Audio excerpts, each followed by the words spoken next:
Every day, you and I get bombarded with negative news. And just like our bodies becomes what we eat, our minds become the information that we consume. If you want to stay positive, it's so important that you also listen to stories that inspires you and uplifts you. In this podcast, we interview world-leading experts dedicated to solving the world's most pressing problems. And if you stick around, I promise you will not only be as informed as if you watch the news, you will feel uplifted, inspired, and have more positive energy in your life. Welcome to Great.com Talks with. Hi and welcome. Today Great.com talks with Jesus Agoes, I hope I pronounced that right, who is the Executive Director of Aid for AIDS, which is a New York-based nonprofit organization committed to empowering communities that are at the risks of HIV. And if you haven't done so already, you definitely want to press subscribe in your podcast app or on YouTube, because today we're exploring what we can do to prevent AIDS and make life better for those who have already contracted it. Jesus, thank you so much for speaking with Great.com today. Thank you. I'm so excited. Beautiful. So I did a short introduction now, but how would you describe Aid for AIDS for someone that is not familiar with what you do? Well, Aid for AIDS, we have our mantra is that we save life one by one. Since 1996, since we founded Aid for AIDS in New York City, first we understood that people with HIV needed medicine. And we started with collecting a surplus of HIV medicine, and we started sending it to people in developing countries and what we call now low-income, middle-income countries. But soon after, we realized that somebody with HIV needed a more comprehensive view of their life. They needed hope. They needed belief in themselves. They needed education. They needed to know how to prevent it, how to live well with it, and how to, in many cases, fight for others. And that's what we did. So besides providing HIV medicine, that we became the largest HIV medicine redistribution program in the world. We have supported over 20,000 people in 69 countries worldwide. But we also developed a lot of leaders, supported AIDS activists in Latin America, in the Middle East, and those that were staying alive to keep somebody else alive. And that's what we believe. So we do save life one by one. Wow, that's a super cool mission. And it makes me curious because you are the founder of the organization. What inspired you to start taking action in this way? How did you come across the idea that, oops, here's this medicine that is not being used. Maybe that can be utilized by people in lower income countries? Well, I think for me it was clear. I was working at the time in an HIV clinic at former St. Vincent Hospital in Greenwich Village in New York. And I'm originally from Venezuela. And AIDS, it was devastating the world. And in 96, when the family of the HIV medicine is called protease inhibitors, when these medicines came out, they made what for years they call it the cocktail, and really changed history. That's why we can say today that HIV is a chronic disease. If somebody have access to HIV, their life expectancy is like anyone without any health condition. So that was the beginning of it. And I saw it, and I saw how people were switching because two treatments came out at the same time. In 96, two protease inhibitors, which is this family of HIV meds, came out right after the other. So people who has the cocktail with Aquinavir, they wanted the one with Norvir, and back and forth, and there was a lot of surplus. I look at it and I said, look, if this is happening at St. Vincent HIV clinic, it's happening nationwide. So we just act on it. I was previously an AIDS activist. I was part of ACT UP New York. Coming from Venezuela, seeing the need, and it's just, for me, it was the things to do. Not understanding the magnitude of what we were creating. It's just when you act, it's an act of kindness to humanity. And this is the calling. We all have the power for an act of kindness to others without thinking how much it's going to impact. It just impact. I really enjoy hearing you describe acting on kindness in that way and not complicating thing and going with that instinct. Now, I'm curious, how is, for someone that is not so informed about the status of HIV, how has things progressed in the last 10 years? And where are we going with HIV as a whole? Well, we're going, and the UNAIDS goal is to end AIDS by 2030. And a lot of people would say, well, there's no cure. There's no vaccine yet. There's some studies, but there's no vaccine. But what we have now will stop the spread of HIV if everybody follows what's to do. For instance, if today everyone who has been in contact with somebody with HIV and feel that they are positive, know their HIV status, they can get medical care, they can get treatment. Once they take the treatment, that medicine would control the HIV in their bloodstream and make them undetectable. That's actually a test, a blood test. It's called the HIV viral load test. So once you are undetectable, you don't transmit the virus. Wow. So that's huge. That's huge. So being HIV positive now on treatment, undetectable, means two things. Once you're healthy, eat well, exercise, meditate, take care of your spirit, take care of your mind, take care of your body. That would allow you to take care of your earth, your environment. But also, you don't pass on HIV. So somebody with HIV right now, undetectable, can have sex without condom. Be careful with what I'm saying. I'm not telling people to have sex without condom. That's a personal responsibility. But you don't pass on HIV. And is that 100%? Right now, it's 100%. 100%. When did this come out? I haven't heard of it. It's super cool. You can see the CDC, Center for Disease Control, is there. I mean, it's like all major health departments knows it. It's actually a movement called undetectable equal untransmissible. U equal U. Undetectable equal untransmissible. And this is, you don't pass on the virus, and then that's it. It goes back to personal responsibility. It's taking care of ourselves. So it would also, and the goal here is to minimize stigma and discrimination. AIDS and HIV is the highest level of stigma and discrimination for generations. Lepra was the one before AIDS. And AIDS is even worse because AIDS is related to sex. And in many cultures, sex is dirty.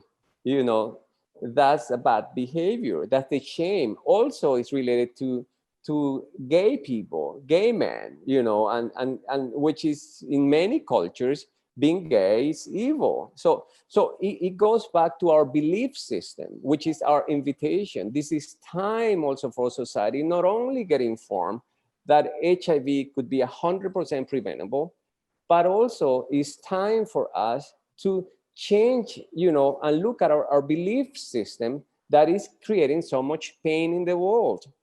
Stigma and discrimination, just as racism, is a belief, which is unfounded belief, is just passed on by generation through generations. So this is time to awaken our mind, to see ourselves as a part of a more complex world where we can all make a difference just by changing the way we think. And where do we start changing the mindset? Is it at the individual level, or where does that happen first? Because I can imagine how much an individual with HIV is being held back from living their life fully, thanks to carrying this burden of, okay, I cannot be as loving as I want with people that I'm attracted to without this risk of passing it on. Like where do you start changing mind shifts? Where do you focus? Who do you We want to start with reach? ourselves. Well, start with the people. We can only change our mindset. Nobody else can change our mindset for us. What we can do is to inform. What we can do is more podcasts like this. How do we make this message, like, make sure that millions of people hear this message? That's what we can do. We can inform, but mindset is only the person who can do that. Only me can look at my belief system and upgrade it to something that is mine. You know, what's the script that my culture gave me? And that script, who I was told to live by, I realized that it's not true. You know, bias is a learning thing. Being a racist is being learned. Babies don't become, they aren't born racist, they aren't born bigots, they're born homophobics, or, you know, if any kind of negative thinking. That's something we learn from our cultures. So what we can do is to speak up and say what you believe is not true, and somebody with HIV is just as anyone, and as today is, you are HIV positive, you can live a full life if you have access to medicine. If you don't have access to medicine, speak up. Let's get organized. Let's make sure that the governments give you the medicines that you need. So that we can do, that we can use to change, you know, communities, to change, you know, countries. But as for now, let's inform and let's invite people to change their mindset. It's like the button to reset the mindset is a personal decision. Hmm. I really enjoy to hear you speak from personal responsibility in the way that you do. I think there lies a lot of personal power in that responsibility as well. So, if we are going to reach this goal, then with 2030, no people being negatively affected by HIV, like what is the bottleneck? Meaning, what do we need to change to get there? Do we need to be better at informing people? Do we need more medicine? What is the biggest obstacles? That's a really good question. So the goal, the UNAIDS is a UN agency to fight HIV and AIDS. It's part of the United Nations. Um, so the goal is called the 90-90-90 goal. So by 2030, we want 90% of the people who are HIV positive to know their status. 90% of them on treatment, and 90% of them undetectable. Remember, undetectable means that the medicine is working and you don't pass on the virus. So we can achieve that by all talking about it, but making sure that no one is behind. There's no women in the Middle East who have no access to HIV information. That, you know, children in some places in middle income countries or low income countries don't have access to HIV. There should not be one human being born with HIV today. That's 100% preventable. It should not be a baby born with HIV today. We can stop it if there's access to HIV tests and there's access to medicine. But we need political will. We need to push governments to make sure that they do what they need to do. Give access to those things, access to medicine, access to healthcare, access to information. So we can all speak up. That's the movement that we need to create. Speak up from facts. Hmm. I imagine someone listening to this feel an urge to speak up, feel inspired by the way that you speak and the way you're living your words of acting from kindness. But someone that is not personally affected by HIV, what can they do? Like, what would be the first step for them to start taking some kind of action to be kind? Well, you don't have to be. What I'm talking to you have nothing to do with being HIV positive or not. I mean, this is how life is. You know, COVID, if you come to what we're going through worldwide with COVID, where, for me, it brings me back to the AIDS epidemic. In the US, for instance, where face mask became political, face mask, face mask is what the condom is for HIV when there was no treatment. If back in the 80s and 90s, everyone should wear a condom, this HIV would not be spread out. So if today with COVID, everybody wears a mask and get the social distance that they have to, we wouldn't have COVID around the world. So there's many things that affect us. When you awake our mind, and for act of kindness, we have act of kindness to nature, making sure that we don't throw anything on the ocean. The plastic are killing our fish.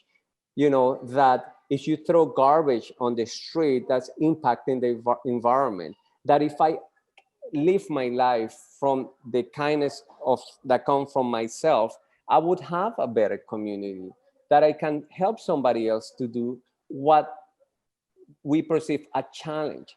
So awaken our mind is the calling. It gives us freedom. It gives us freedom. We can see people as human beings, not as white or black, not as foreigners and locals.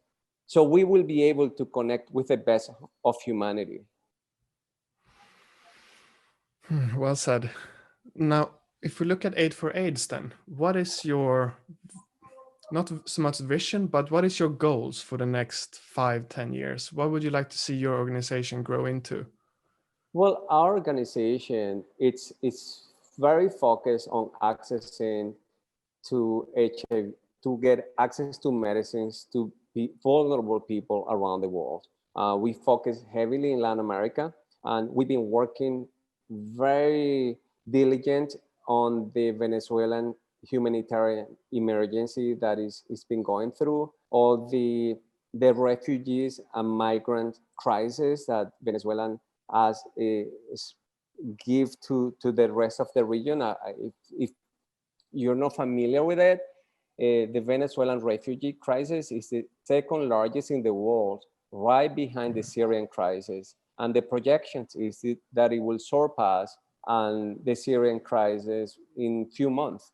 And so it's going very serious. And I went to Colombia, which is a neighboring country to Venezuela, about a month ago. And I was able to actually see myself, the migrants, they call the walkers, los caminantes. They walk from cities as Caracas to Lima, Peru. And Venezuelan migrants are the one that walks the longest distance. So that affects other countries. So we focus on accessing medicine, accessing resources, and also working on helping people to find the best of themselves by providing access to what we call basics life skills. We can learn how to have critical thinking, creative thinking, self-esteem, and take ownership of our life. Also speaking in a positive way using neuro-linguistic programming, which is assertive communication. The way we speak is what it comes out of from the inside, and that's what our brain hears. So when we speak on a negative, that's what the message we send into our negative. So even that migrant, that worker, they have a power. Every human being, regardless of what they go through, they have a voice that they can awaken. And that's what we want to do, and that's what we've been doing. And we all over Latin America, and we in the US, we work with immigrants in New York City, and all the is access to resources to improve their health, and more importantly, to improve themselves, so they can make the changes they need to make to have the life they want to have. What can someone do to support Aid for AIDS and help you guys awaken more voices? Well, follow us in social media. Funding is always, although we focusing on social impact investment and we're looking at places. One way is to support us. You can go to our website and donate. You can also send us email and tell you how. Just retweet our messages, follow us in social media, and we can all make a difference. And my invitation is get to know us more. Jesus, thank you so much for speaking with Great.com today. This was energizing. I feel super uplifted by your perspectives on human kindness. Thank you so much. Thank you. And for you listening, if you feel as energized as I am, and you would like for more people to hear this interview and for more people to know that you can be undetectable and therefore not infect other people by AIDS, please consider subscribing to this podcast in your podcast app or on YouTube. That will greatly help us get through the algorithms so more people can hear this conversation. Thank you so much for listening, and we see you in the next episode.